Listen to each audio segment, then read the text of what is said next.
এমন সব ঘটনা, জবাবদিহিহীনতা ও ট্যাগাটিকির ফ্যাসিস্ট বয়ান আমাদের মনে স্বাভাবিক প্রশ্নের জন্ম দিয়েছে। বৈষম্য বিরোধী ছাত্র আন্দোলন থেকে ৫ সমন্বয়ক ও সহ সমন্বয়ক একযোগে পদত্যাগ করেছেন। পদত্যাগ করা শিক্ষার্থীরা হলেন চট্টগ্রাম বিশ্ববিদ্যালয়ের সমন্বয়ক সুমাইয়া সিকদার, সহ সমন্বয়ক ধ্রুব বড়ুয়া, আল মাসনুন, সাইদুজ্জামান ও ইশাদে। ১৬ আগস্ট চবি সাংবাদিক সমিতির কার্যালয়ে এক সংবাদ সম্মেলনে এই পদত্যাগের ঘোষণা দেন তারা। শিক্ষার্থীদের মতামত নিয়ে সমালোচনার সঠিক কোনো প্রক্রিয়া অনুসরণ করা হয়নি সমন্বয় কমিটিতে।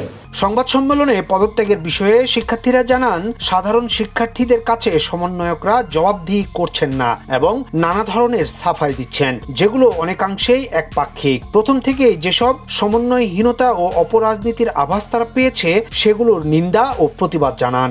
আন্দোলন চলাকালীন সময়ে চবির সমন্বয়ক সংখ্যা ছিল ২২ জন।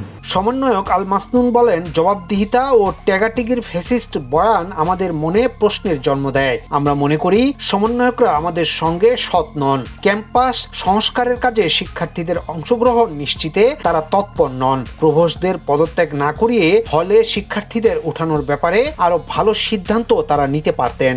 আমরা ওখানে প্রত্যক্ষদর্শী ছিলাম, আমরা দেখেছি কি হয়েছে।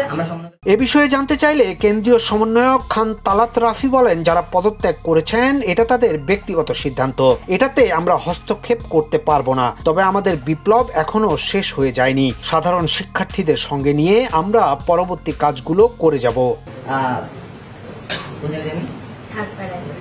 এদিকে গত ৩০ জুলাই ২২ জনকে সদস্য করে চট্টগ্রাম বিশ্ববিদ্যালয়ের সমন্বয়ক কমিটি ঘোষণা করা হলেও পরবর্তীতে নিরাপত্তাজনিত কারণে কমিটি বাতিল করেন কেন্দ্রীয় সমন্বয়ক মোহাম্মদ রাসেল আহমেদ। এরপর ৫ আগস্ট মোট ৩০ জনকে সদস্য করে পুনরায় সমন্বয়ক কমিটি ঘোষণা করা হয়।